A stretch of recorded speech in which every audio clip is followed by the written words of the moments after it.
Without objection. I also ask unanimous consent to revise and extend my remarks. Without objection. With that, Mr. Speaker, I'd be happy to yield to my friend, the gentleman from Maryland, the Majority Leader of the House. I thank the gentleman for yielding. On Monday, Mr. Speaker, the House will meet at 12 p.m. for morning hour and 2 p.m. for legislative business, with votes postponed until 6:30 p.m. On Tuesday, the House will meet at 10 for morning hour and 12 p.m. for legislative business. On Wednesday, the House will meet at 9 for legislative business. The House will consider an omnibus appropriations package, so the House and Senate can both pass it before March 11th. As the minority whip knows, as the Republican whip knows, on March 11th at 12 o'clock, if we have not passed additional authorization for funding of government will shut down. So it is imperative that we act. In light of the fact that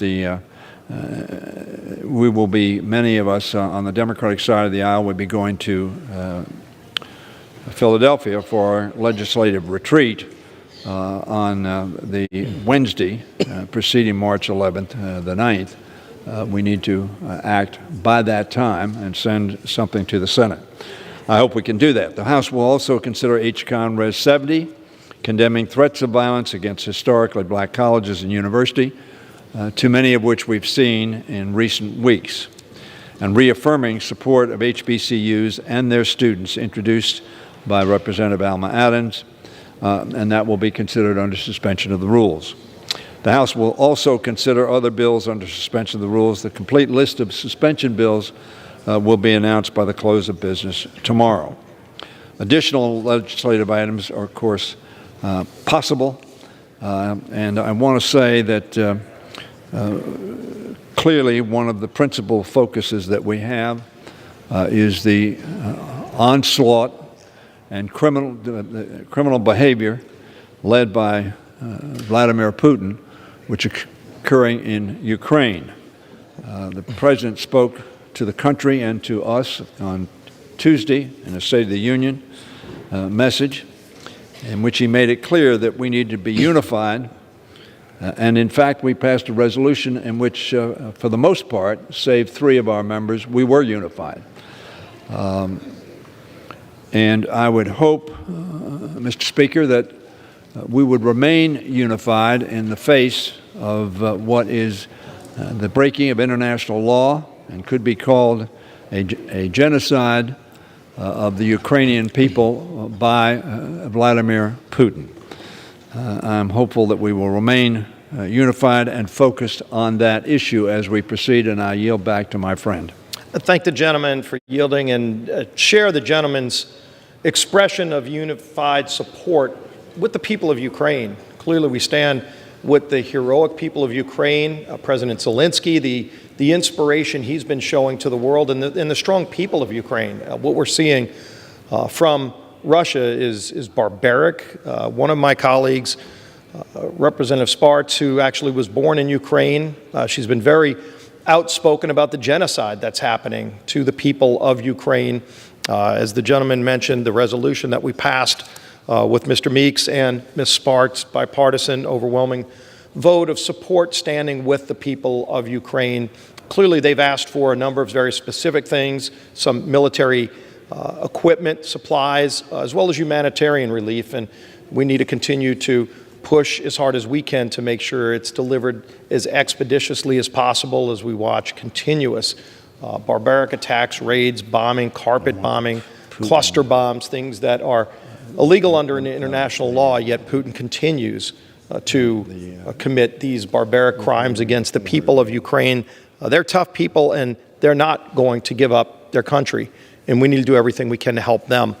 One other thing that was mentioned in this resolution, because people obviously want to know what can we do, and there are a number of steps that are being taken.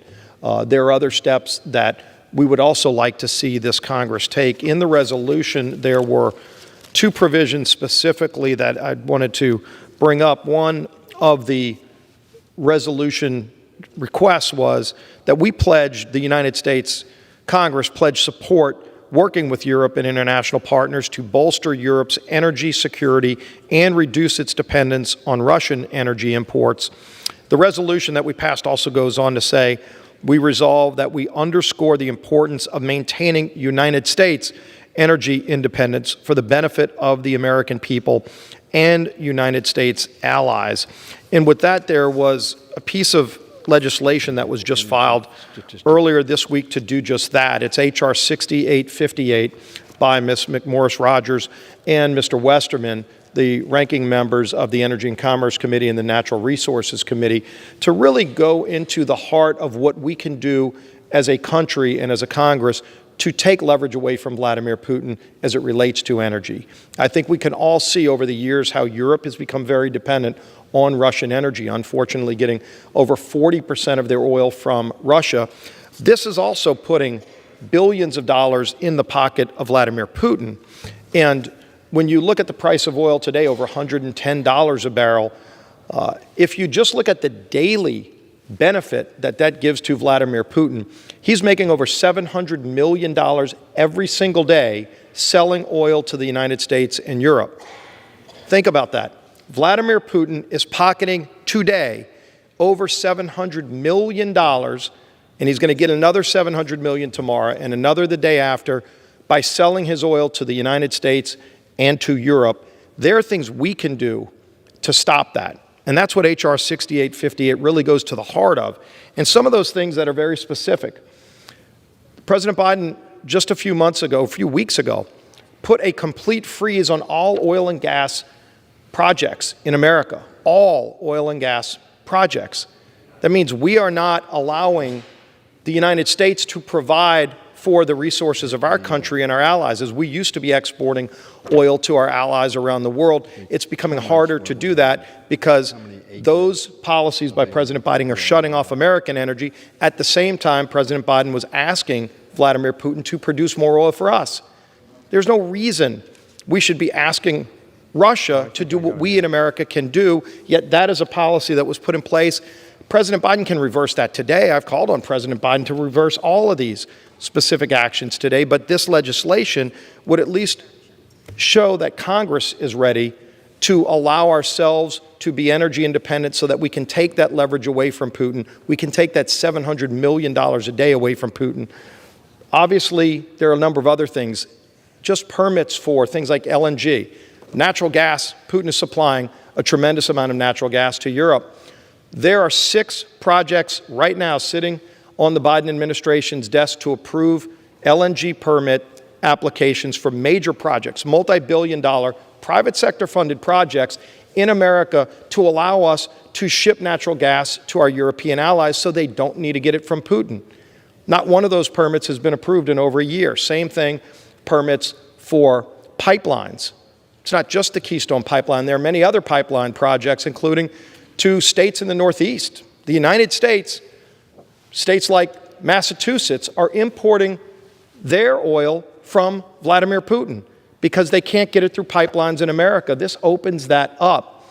It does a number of other things to allow America to become energy independent, but more importantly, to take the leverage away from Vladimir Putin that he has today, that he's using to pocket over $700 million a day by selling his energy to us in Europe.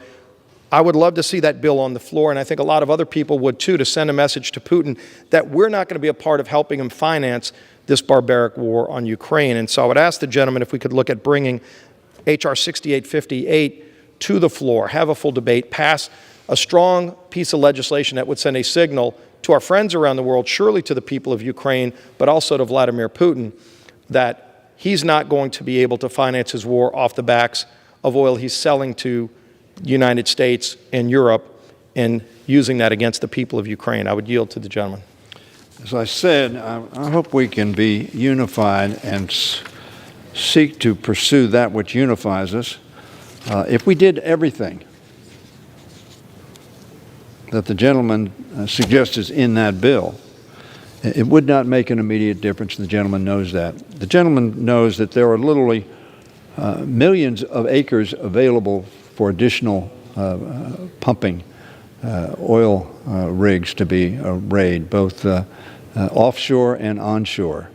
The gentleman knows we just released 300 million barrels from the Strategic Petroleum Reserve. 30 million, I believe it is. Excuse me, 30 million. So that this administration has taken actions immediately to assist the Europeans. In addition, of course, the Europeans have done something. As the gentleman knows, in terms of reliance, the Germans, in a very difficult political decision for them, has canceled any further actions dealing with the receiving energy through a pipeline in Germany known as Nord Stream 2. He knows further that there is consideration to reactivate or to not decommission nuclear plants, which provide not only clean energy, but abundant energy. In my part of the world, in the southern Maryland district that I represent, we have a nuclear power plant that produces clean energy for us in abundance. So I would urge the gentleman, very frankly, I've heard this argument when we had recession. I've heard this argument when we had stock market go down, the stock market go up. We're producing more energy than any other country on earth right now. We are exporting energy right now. Now, the issue as to whether or not we have a relatively small sector, but the gentleman's correct, receiving oil, some jurisdictions from Russia, as to whether we ought to continue that, I think that's a valid argument and we ought to pursue it. But I want to say to the gentleman very, very frankly, that we need to be focused on what we have done and what we are doing. NATO is unified. And NATO is taking unified action. All the nations of NATO are taking actions, both with respect to stopping any benefits to Russia, which may facilitate the funding of their operations. We have taken very, very substantial sanctions, as you know. We've cut off the Russian central bank, which freezes Putin's strategic reserve funds. He had $600 billion that he was relying on. He called a war fund. We've imposed full sanction on Russia's other major financial institutions, state-owned enterprise critical to its economy. We've removed Russian banks from SWIFT, an action that nobody thought the Europeans would join us in, but they have. We've secured new export controls to cut off Russia's access to tech inputs, including microchips. We've frozen the assets of Putin and oligarchs close to him and launched a task force to hunt down and freeze more of their wealth. We've stopped the Nord Stream 2 pipeline that I talked about, which would have made Germany and some of Europe even more dependent on energy from Russia. Again, some months ago, nobody would have thought that was possible. President Biden has achieved that. We've done $1 billion in security assistance to Ukraine over the past year, a massive increase over past administrations, and has also announced a $1 billion sovereign loan guarantee to shore up Ukraine's economy. Now, America essentially is energy independent. As I said, we're exporting energy. If we didn't export energy, we may be fully independent. Having said that, the gentleman comes from an area of the country that refines some of the kind of oil we get from Russia, heavy crude, as the gentleman knows much better than I do because he's very, very familiar with that industry. Energy is important. We believe as well that assuring energy that is not damaging to our global health is also important. I would be for not buying any oil from Russia. And then what would happen is, and may happen yet, is the price of oil would go up. The gentleman knows that. And then the gentleman would rise and say to me, how can you possibly allow prices to be where they are? I want to honestly tell the American people, we are not sending troops. We will not have people on the front lines. But we will pay a cost to take the actions that the President has courageously taken and that President Zelensky has courageously taken to defend Ukraine's freedom. will pay a cost. So the President's trying to balance that with doing what needs to be done. I frankly think he is doing what needs to be done, and I am very proud of the fact that, as I said yesterday, we joined together in a bipartisan way to support the Ukrainian people. We have differences of opinion on energy policy. For the most part, I think many of your members don't believe in global warming is the threat that we believe it is on this side of the aisle. So we have differences of agreement on energy. But what we don't have differences of opinion on, I hope, is that we ought to decrease to the extent we possibly can any economic benefits to Putin. Not the Russian people, but to Putin and the war machine that he has put in place, and as you and I have agreed, he's killing Ukrainians. Unprovoked, unjustified, illegal under international law. And so that's the real issue that we ought to be focused on. And yes, we ought to continue to have a fulsome debate on energy policy. Very, very important. But I will tell the gentleman, as I said before, there are millions of acres, millions, currently available to produce more energy in this country. The gentleman's party was in charge for a long period of time, both the House, the Senate, and the presidency under President Trump. And essentially, the policies that the gentleman, I don't know all the policies in that bill, obviously I haven't read that bill, could have been affected during that period of time. So, bottom line is, the gentleman's correct. We need to make sure that Putin pays a horrific price and that we substantially reduce the resources he has available to perpetrate this international crime. And in the process, we ought to remember that this Congress appropriated over $400 million some years ago to help Ukraine. And President Trump held that money hostage, urging Mr. Zelensky to see if he could get dirt on President Biden. President Trump has recently said how brilliant he thinks Mr. Putin is, and that our president is dumb. That doesn't reflect unity. That doesn't reflect a country that is together to confront an enemy. That undermines our democracy.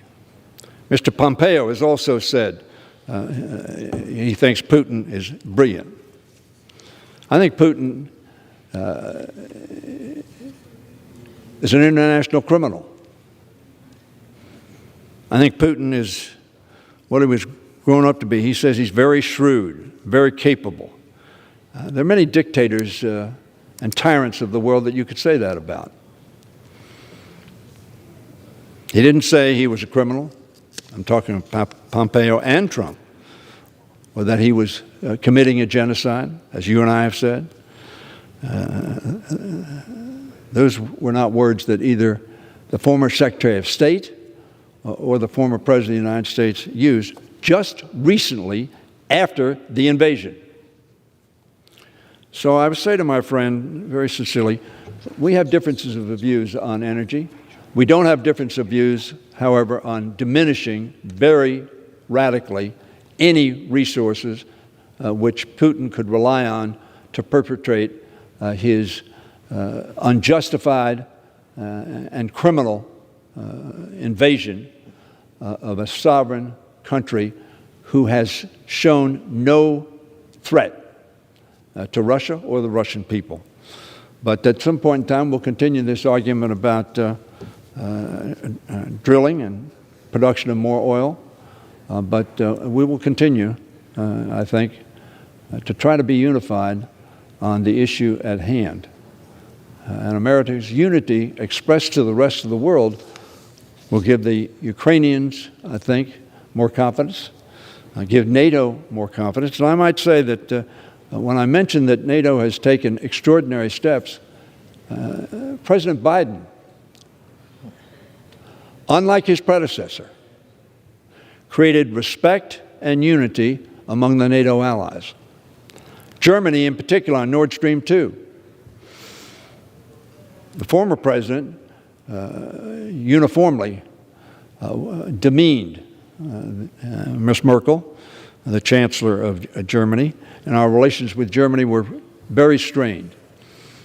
President Biden has put those together, critically important in facing Putin down at this point in time. As General Milley said in our briefing, this was not classified, he said he thought that Russia was going to lose in the end, or at least Putin was going to lose. The Russian people don't want this war. The Russian people do not feel threatened by Ukraine. Putin wants to create empire. And that is what I think we ought to stay focused on and unified on. And we will debate energy policy. But let us not deceive the American public that any policies of this administration have undermined the ability to drill and produce additional energy on those millions of acres that are available on public lands and in public waters right now. Right now. I yield back. Well, thank the gentleman for yielding. And there are many areas that we have been unified in our response to Ukraine, but it is not unifying to say leave Russia's oil off the table in terms of sanctions. That was left out by President Biden. When he issued sanctions, he specifically exempted Russia's oil, and it is not unifying. There are a lot of people that are angry about that because we're watching the amount of money that Putin is putting in his pocket every day, and he's using that money. Okay, so you take other sanctions, you take other things off the table. The banking system might be hit hard, except if he's able to put $700 million, and it's probably closer to $1 billion a day now with this higher price of oil because of what he's done and what our country has done to take energy off the table. Will my friend yield just so I can clarify? Yes. Thank you. I appreciate it very much. I do not believe energy ought to be taken off the table. I want to assure my friend that is not my position, nor is it our collective position as a party. I understand what the gentleman said. I agree with the gentleman that to the extent that we can decrease any, underline any, resources available to Putin and his war machine, we ought to do it. And I appreciate that clarification because it is in President Biden's set of sanctions that he specifically exempted energy. Clearly, that's not unifying even to us, but it's the money that is still allowed to be flowing into Russia, to Putin's pocket, to finance the war that many of us want to get at. And if H.R. 6858, after the gentleman looks at it, has some provisions that we could work on, I think it would be very unifying to the country to say we're finally going to confront what might be Vladimir Putin's largest source of funding, and that is his oil exports to the United States, which offends many, many people that today we're getting over 100,000 barrels every single day from Russia because we took things like the Keystone Pipeline off the table. That would have brought us oil from Canada. Canada's a friend, by the way. And it's not like the need and the demand just went away. The demand's still there. So President Biden said, no, we don't want Canadian oil. But it wasn't because he didn't want any oil. He didn't say, no, we don't want any pipelines. He just said no to the Canadian to America pipeline. But he said yes to the Nord Stream 2 initially. But he also said to Vladimir Putin, would you produce more oil?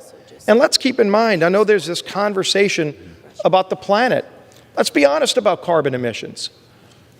Carbon is emitted all around the globe. And so if we shut down production in America, which has been done, and it's not just on federal lands where the president is not issuing permits, he put a freeze just 2 weeks ago on all new permits, but it's also the banking system that he's using to go after oil and gas companies. So there's no investment being made in America. They're making investment, billions of dollars of investment in other countries. They're just not making it here in America because of those policies. And again, that just gives more leverage to Putin. We were paying less than $2 a gallon under President Trump.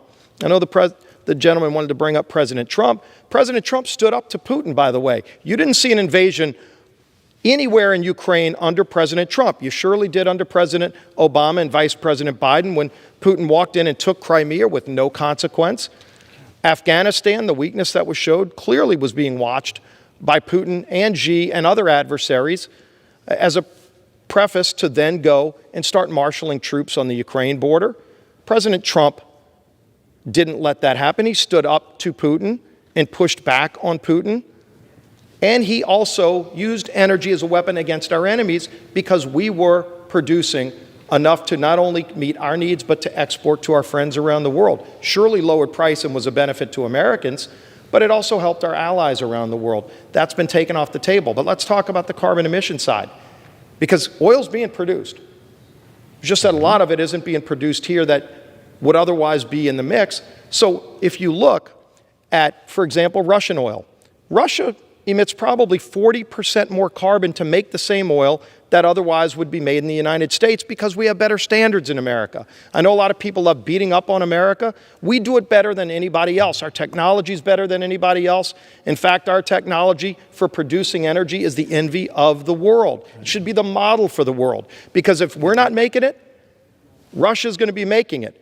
And believe me, futures prices of oil have an impact on price today, which is why when President Biden walked in and shut the spigots off in America, sure, there's production going on from previous leases that happened under previous administrations, including President Trump, that was driving the price down. But when he walked in day one and said no to Keystone Pipeline, in other words, no to Canada's oil, but yes to Russia's oil, that had an impact on price. When he said no to federal drilling, which then he expanded to all drilling, any new permits. Sure, the stuff that's going on out there is still going on, but there's no new investment being made in America. It's being made in other countries, including Russia, including OPEC nations.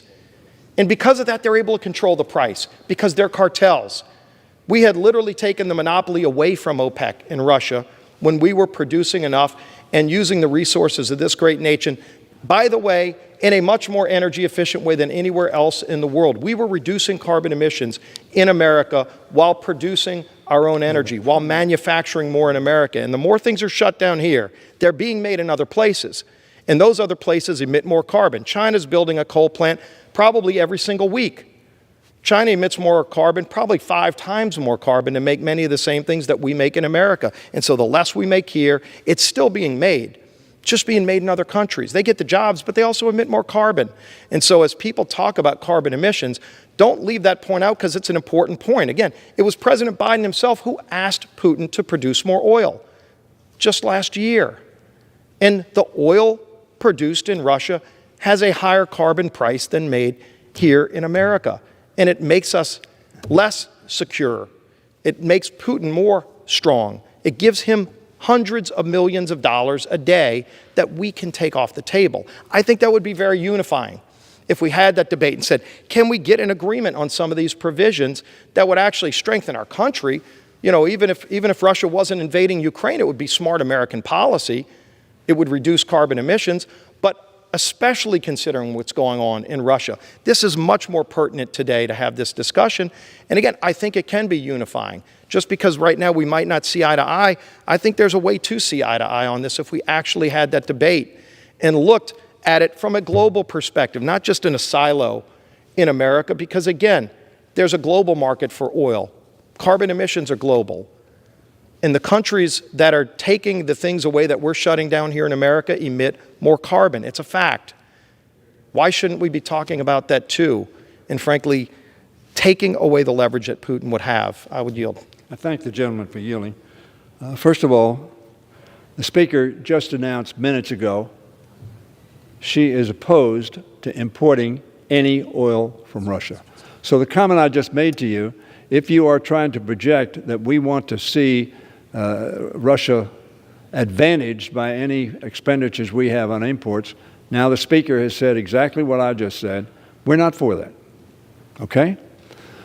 There are 26 million acres right now available, unaffected, as I understand it, by any of the constraints that you have talked about, available for additional drilling.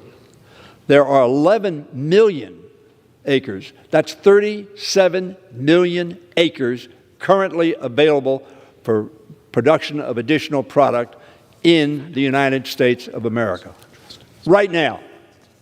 So that the red herring of somehow Trump is President Biden is constraining the production of oil in this country, as I understand it, You're much more aware of this because you come from a producing state and obviously are focused on this.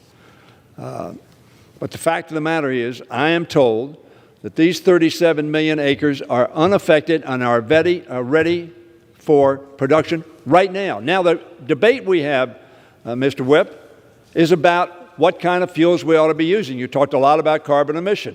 Scientists tell us that carbon emission is a danger. As a matter of fact, the Department of Defense, the Pentagon, testified when asked what is the greatest threat to America's security. I think it was last year, it may have been the year before that, said global warming. That's what they said. Now, right now, we have an immediate challenge, and nothing you suggest will affect that immediate challenge beyond the Speaker and I both telling you we agree, and I hope the President pursues this, no money to Russia, period. No buying of Russian products.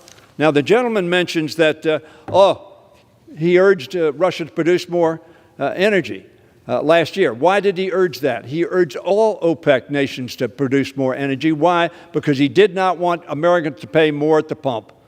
I think that's a policy you probably support, trying to keep prices down. When you constrain with the oil cartel, when you constrain supply, what happens?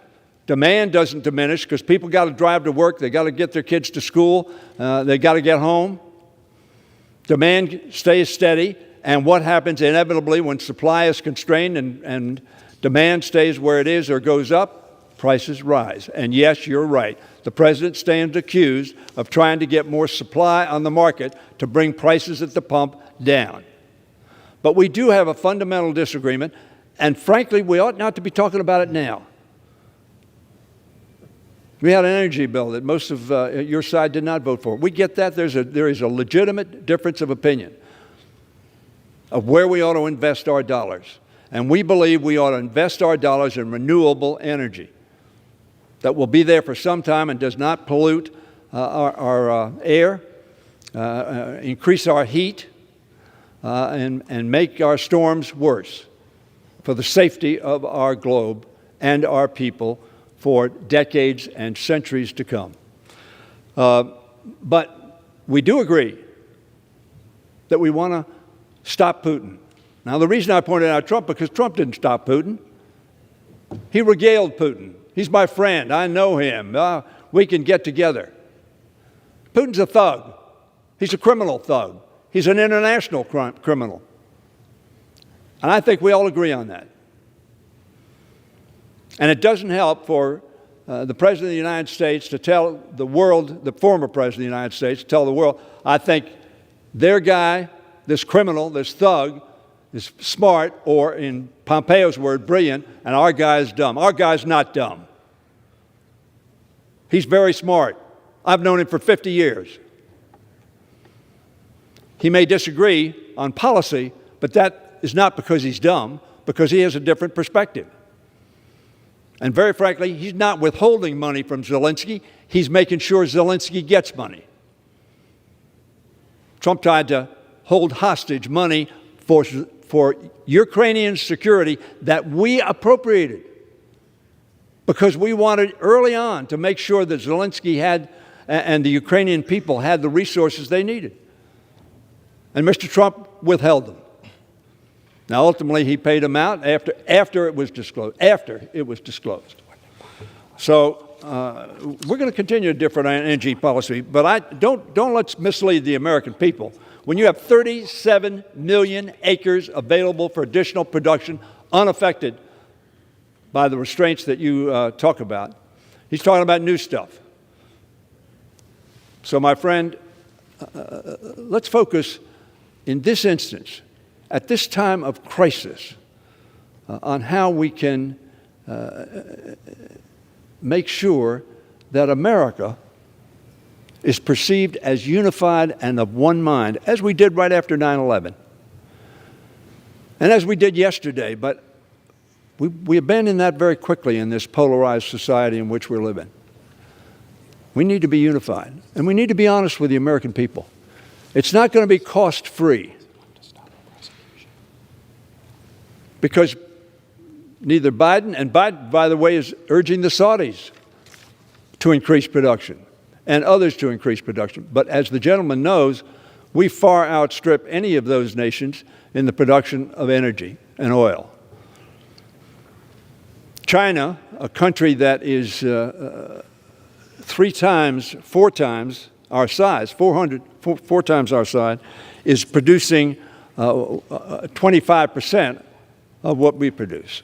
America is producing a lot of energy. Did so under Obama.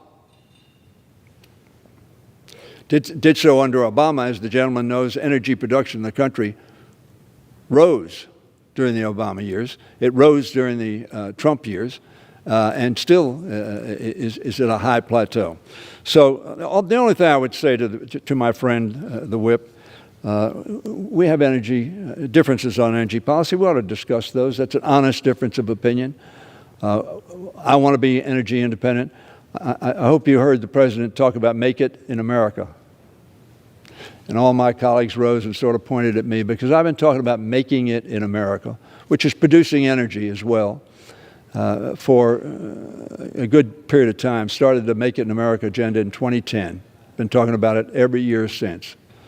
We need to be energy independent, and we can use energy as an element of foreign policy and strategic policy as well, which is why the Speaker, as I said just minutes ago, as I said to you, we ought not to be buying oil from Russia, period. I yield.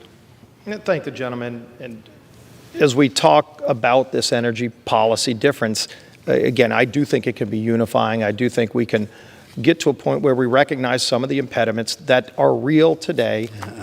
While the president says make it in America, there are things that President Biden is doing that are blocking the ability for us to make it in America. And again, I've talked about some of the regulatory agencies that are making it very hard, even on some of those lands the gentleman references that could be open for production, where they can't because they've reinstated some of the things like WOTUS and some of the other regulations that were removed so that states could look at the ability to permit applications where now they're not able to do that, where banking systems through Treasury, through the SEC, are blocking financial institutions or bullying financial institutions to not allow investment by American banks into American production of energy. It's real, it's going on, it's a problem, and it's why many of those energy companies are making their billions of investments in other countries right now. But again, when you have John Kerry just the other day, the president's global warming czar, was just the other day saying he hopes Russia helps us with this. If America's strategy... Can you clarify when you say just the other day? Probably about 4 days ago, where he was talking about trying to get energy production addressed, some other things addressed. He talked, we shouldn't have a strategy that involves Russia helping us right now or Putin helping us right now. And so don't give Vladimir Putin that leverage. He has that leverage. And while Nord Stream 2 is blocked today, Nord Stream 1, the original Nord Stream pipeline, is still operating, providing over 40% of Germany's energy. That was what President Trump was critical of Merkel about, was that why are you signing contracts that make your country more dependent on Russia? He said that verbatim. And he was right back then. Germany probably wishes they wouldn't have done it today because now they were hamstrung in the beginning of this. They're now helping, but they also are dependent on Russian oil. And we should be looking at things that we can do to not only wean ourselves off of Russian oil, but our allies around the world. And there are real specific things we can do. And there are impediments in this country today that exist that are unnecessary, that are hurting our ability to shut down Russia's ability to use energy as leverage. And they're doing it right now. They're using it not only as leverage, as a financing source. Putin still is pocketing over $700 million a day by selling oil to Europe and America. And so if there are things that we can come to an agreement on that would address it, I think it would be important that we do it as fast as possible to take away those points so that Putin has to think twice about continuing what he's doing, this barbaric genocide that's happening in Ukraine. So just saying that while it might not be something we recognize as unifying today, I think it could end up being something unifying in a short period of time if we can keep working through those differences. So I would just encourage that we try to do that.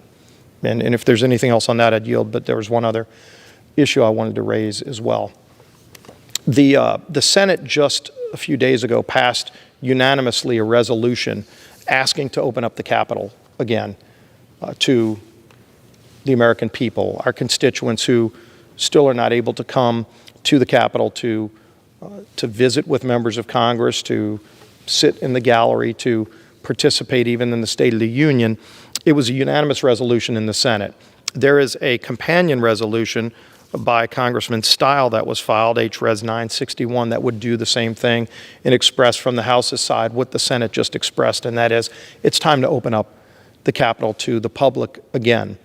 The Senate Republicans and Democrats came to an agreement to do it. I would just ask that we do the same and show the American people that the People's House is open to the people of the nation. If the Senate can come to an agreement on it, again, I don't think there's anything controversial in the resolution, but I would ask that we could bring that up as well. And I would yield. I thank the gentleman for that question. And the answer to it is the Office of the Attending Physician and the Sergeant-at-Arms in both the Senate and the House are looking at that, both from a health standpoint and from a security standpoint. I think all of us agree that the American public's access to the Capitol ought to be as fulsome as possible, given constraints of health concerns and of security concerns. And so I join the gentleman in saying, and I've said to the press, as soon as we can do that responsibly, we ought to do it. And so I agree with the gentleman. Oh, I appreciate the gentleman's consideration. I want consideration. to add something. And I would yield again. That is of great concern to me. And I hope we have agreement in this House. And I hope we have agreement in the United States Senate. I have been shocked, deeply saddened, when your party passes a resolution and tells the American people that January 6th was legitimate political discourse.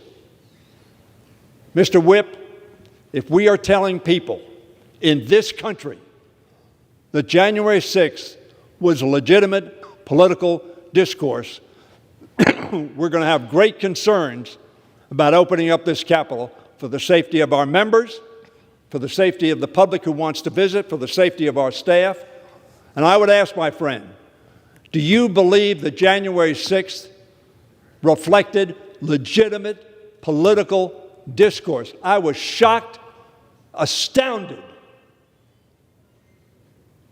that a major political party in this country would tell to the American people what you saw on January 6th was legitimate political discourse. Will you please reject that concept, reject that conclusion that what they saw on January 6th had anything to do with a legitimate political discourse? Yes, I want to open up the Capitol, but I don't want to make any representation to the American people, Mr. Speaker, that what happened on January 6th bore any resemblance to what we as Americans believe is legitimate political discourse. Rightfully, Senator McConnell and your former candidate for President of the United States, Mitt Romney, rejected that out of hand. I would hope you and your party would do so on this floor and tell the American people, yes, we want to open up this Capitol, but do not delude yourself that anything you saw on January 6th bears any resemblance in any way to legitimate political discourse. I had not brought that up, but I am constrained to do so as we talk about opening up our Capitol. Tuesday night, we were in armed camp. You saw it, I saw it, we all saw it. Fence around the Capitol. Men and women with automatic weapons, both military and civilian, because of what happened on January 6th, because of the concern they had for the safety of our democracy and of the ability of the President of the United States to come and give a State of the Union address to the assembled members of the Congress of the United States and the United States Senate. That's why all that was there. And very frankly, inexplicably, your party National Committee passed a resolution, apparently overwhelmingly, that told the American people that January 6th was a legitimate political discourse. Would the gentleman yield I will yield on that? And first of all, I've been very clear from the very beginning. Anyone who broke into this Capitol ought to be held accountable and is being held accountable. More arrests have been made than probably all of these cities where people were burning down cities across America this summer. And that's something that ought to be addressed. And, you know, your party doesn't want to talk about that. Just want to talk about January 6th. These resolutions are not about January 6th. It's allowing the American people to exercise their First Amendment right to come and meet with their members of Congress, which they're not able to do right now. And so if you look at that resolution, the head of the RNC even came out and said that's not what they were referring to, what the gentleman just alluded to. They said they were talking about the people that weren't even in the District of Columbia on January 6th who are being targeted right now.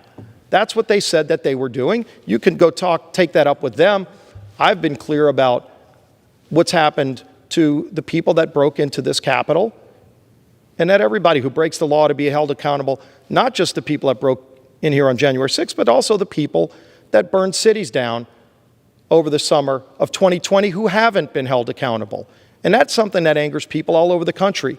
They want to see the law equally carried out to people who broke the law, no matter where they were, here or in cities across America. So if you want to criticize one side of it, at least be willing to criticize the other side of it too. I surely have. I haven't heard it from your side. Be more than happy to hear the gentleman talk about people who were shooting at cops, killed cops, beat up people in streets, burned down police stations, government buildings in cities, took over cities, and haven't been held accountable. Shouldn't they also be held accountable? I say both should be held accountable. Does the gentleman agree with that? And I would yield. Mr. Speaker, the equivalency that my friend from Louisiana tries to make between citizens, some who committed crimes, but citizens who are coming because they're seeing their children's lives taken because of the color of their skin. And what happened on January 6th to undermine our democracy, our Constitution, and our election of a President of the United States reflects the resolution the Republican National Committee passed. Legitimate political discourse.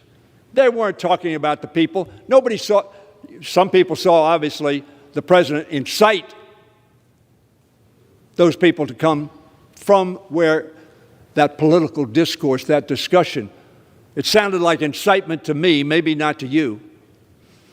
And they came from the White House at the president's instruction, Mr. Speaker, go down to the Capitol, stop the steal, give them hell, fight like hell, instructing the Vice President of the United States to do what the Vice President of the United States concluded was illegal and not within his power, and came into the Capitol calling for the life of the Vice President and the Speaker of this House. There is no equivalency, but they continue, Mr. Speaker, to make that equivalency, to justify what was done on January 6th.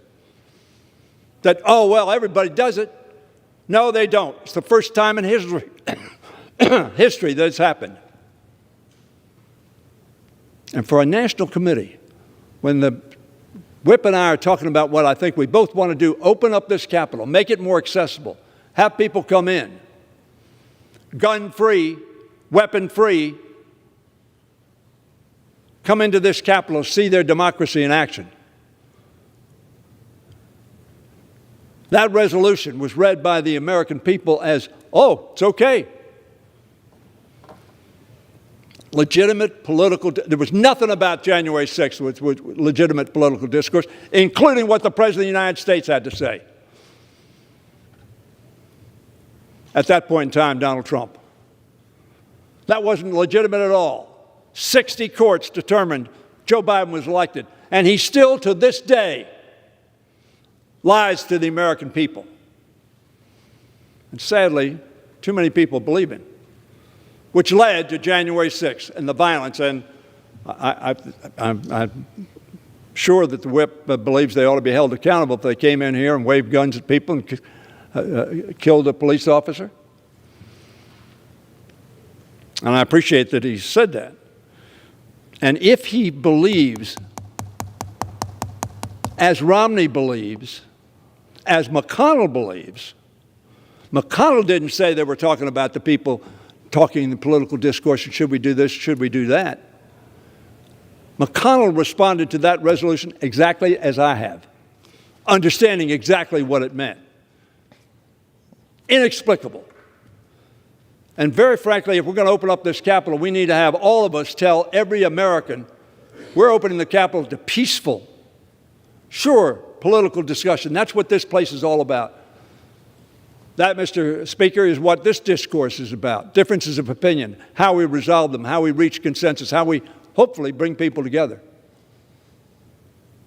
But not by waving racist flags, not by hanging gallows in front of the Capitol. That's not how we do it. And we are all 435 of us, reject it out of hand. Not in any way try to make it look like, well, some other people did this and some other people did that, and therefore it's okay. They attacked our democracy, our Constitution, this country. They were traitors.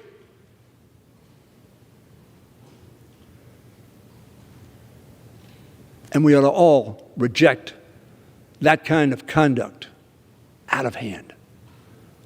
Not try to rationalize it by some other group did this and some other group did that. People with grievances. The constitutional, it does not guarantee you being able to shoot at people, police or non-police. It doesn't justify destroying property. That's criminal activity. I agree with that 100%. And no city was burned down. A little bit of hyperbole there, Mr. Speaker. Were the things done that shouldn't have been done? Yes. Were the things that shouldn't have been done in things that happened on this Capitol? Yes. But January 6th was not analogous to any of those things. It was an attempt to undermine our democracy, our Constitution, and the election of the President of the United States by this Congress in approving what we should have no discretion one way or the other, and that is what lawfully is done in each state and send its electors here. What President Trump kept asking Mr. Pence to do was ignore the votes of the American people, ignore the lawfully elected electors and the result of their deliberations. So I say to Mr. Scalise, Mr. Scalise, my friend, he's a good man. But if, the famous quote is, if nothing is necessary for the spread of evil but that good men do nothing. And that's why I tell my friend, I was so appalled at the rhetoric of that Republican National Committee resolution, in what it says to people around this country who may have a grievance, who may be angry. And as McConnell interpreted it, the resolution was speaking to what happened on January 6th. Whether it was at the White House and incitement, whether it was at the White House and deployment, or whether it was here in execution of what was clearly a coordinated effort to prohibit the Congress from carrying out its constitutional duties, expressed and acted out. So I say to my friend in conclusion, I didn't mean to get into this today, but your question obviously spurred my feeling about this, because yes, we want to open up the Capitol. But I don't want to give any citizen the thought that the Capitol is being opened so they can come in here, threaten the lives of a vice president, threaten the lives of a speaker, threaten the lives of the minority leader or the Republican whip or any others of us. Mr. Speaker, the Republican whip is my friend. He was badly injured by a criminal who may have been deranged or whatever, but no excuse, who attacked because he was a Republican. Totally unjustified, totally heinous in its execution. And he has shown, the whip has shown extraordinary courage, Mr. Speaker, in coming back, and I know it's been hard, it's been tough for him. And all of us admire him for the courage he's shown in coming back and condemn in the severest terms any kind of action that would have put him or any other of our members, of our staff, of the visitors to this Capitol at risk. So we're considering it. We want to open up. American people ought to have access to their Capitol. And I yield back. Thank the gentleman for yielding. And just again, we condemn violence of all kinds. Political violence, people that just commit violence because they want to, or they think they can get away with it, or they think somebody will bail them out if they do it. But we should do it across the board. And the punishment fits the crime. The laws are on the books. It's the prosecutors who go after people, and they are. In some instances, it should be in all instances. And so I'll continue to call it out on both sides. I would hope on the other side we hear that as well, not just when they see it in one place, but when they see it in all places. And I would hope we would open up the People's House and get the Capitol back open to the American people who want to and have a right to come and express their views on issues. They might want to send an email, they might want to make a phone call, but they also might want to go to the office and sign that logbook and try to sit down either with the member of Congress or their staff to convey their feelings. And we just hope that happens. Again, the Senate unanimously said they want that to happen. I would hope the House would do it too. And with that, I would yield.